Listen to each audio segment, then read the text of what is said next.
I've helped open over half a dozen RIAs for financial advisors all over the country. And I can tell you within the first 30 days whether they're going to make it or not. Do you want to know the difference between success and failure? It's not their skills as a financial advisor. It's not their certifications or their designations. It's not even how much AUM they brought with them. The ones who make it understand something the failures didn't. You're not a financial advisor who happens to own a business. You're a business owner who happens to give financial advice. And if you don't make the identity shift before you leave your firm, you're going to fail. Not might fail, you will fail. So today I'm going to show you the 3 things you need to master before you ever resign. And if you skip even one of them, you're setting yourself on fire and hoping the market puts you out. Let's get into it. So here's what happens to most advisors when they go independent. They spend 5, 10, 15, even 20 years at a wirehouse. They get really good at financial planning. They get their CFP, maybe their CFA. They know efficient frontier and Monte Carlo simulations backward and forward. And then they think, you know what? I'm gonna go independent. No, you're not. You're a highly competent financial advisor.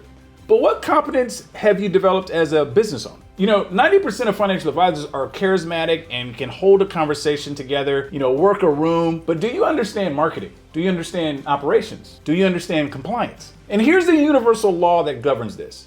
You can't build a business on the foundation of technical competence alone. You know what happens? You go independent, you set up an LLC, you hire a compliance consultant, you open your RIA, and then you sit there waiting for the phone to ring. Because the firm you left, they had a marketing department. They had a brand. They had systems to generate leads. And you're just you. And that's terrifying. Because for the first time in your career, you're not hiding behind someone else's brand. You're exposed. And the market doesn't care how good your financial plans are if nobody knows you exist. And here's why this is harder than it's ever been.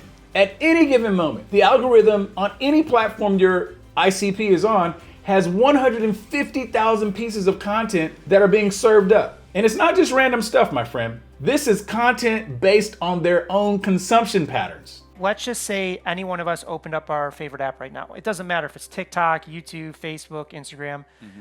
The algorithm has about at least 150,000 pieces of content it could seed to us as individuals based on the content we've engaged with. So you're not just competing with other financial advisors.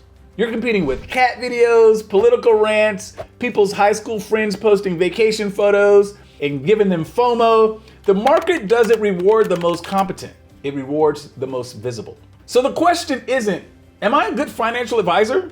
The answer to that question is probably yes. But the real question you should be asking is, am I ready to operate a business as a business owner who needs to generate attention, convert that attention into conversations, and convert those conversations into clients? If the answer is no, then don't leave yet.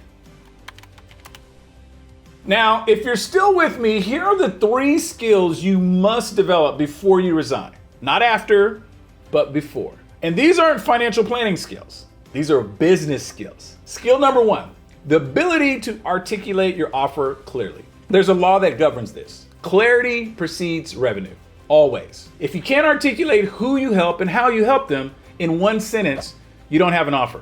You have a capability.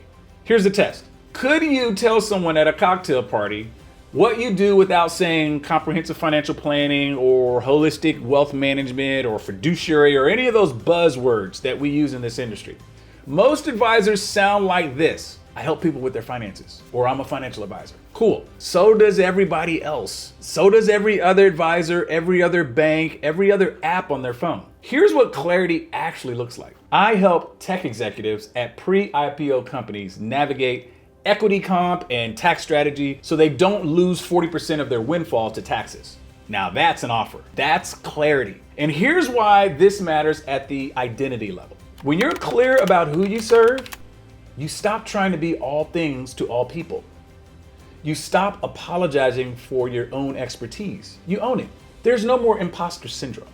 Skill number 2 is the ability to fulfill the promise with no friction. We all know that friction kills momentum.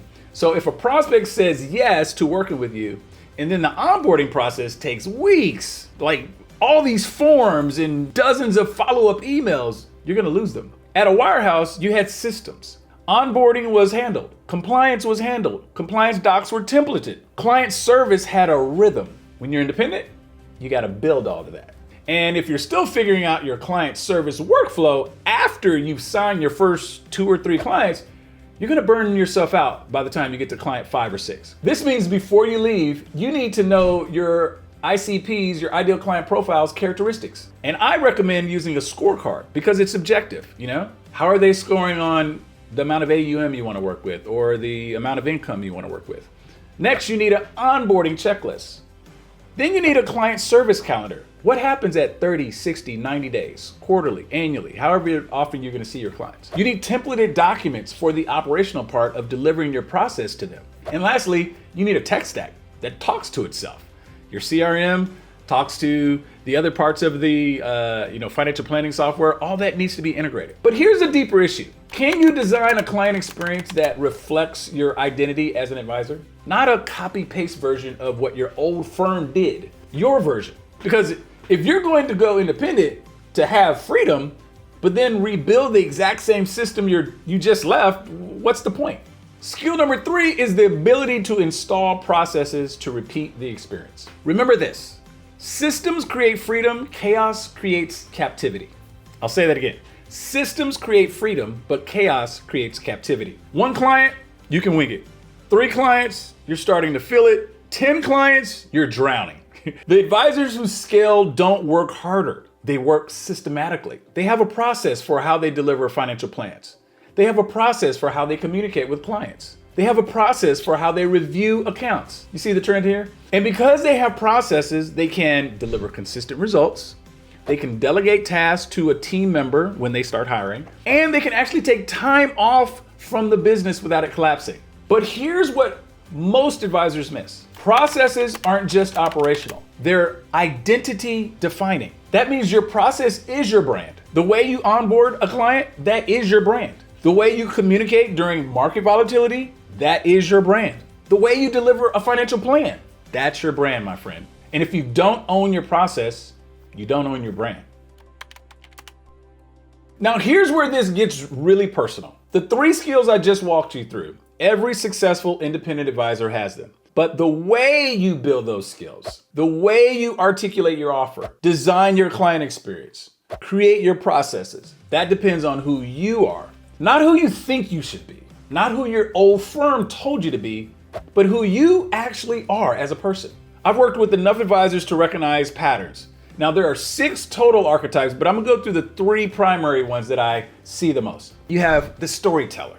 This person builds relationships through connection. Your superpower is making people feel understood, seen, and heard. Your offer is gonna be built on trust and relatability. The second one is the technician, right? You build confidence through precision. So you make really great financial plans.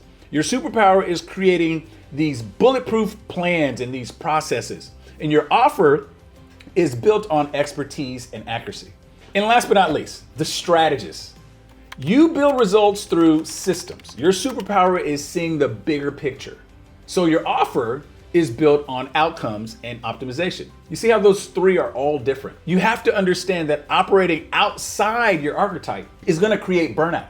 Operating inside of it, though, is gonna create breakthrough. So here's what happens when you don't know your archetype. You're a storyteller trying to compete on technical precision.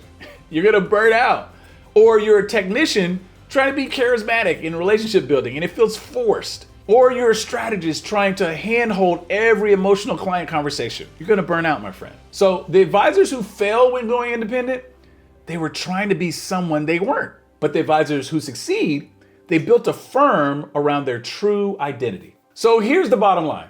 Don't leave your firm, please don't leave your firm until you've developed these 3 skills. The ability to articulate your offer clearly, to fulfill the promise with no friction, and to install processes to repeat the experience. But more importantly, don't leave until you know who you are.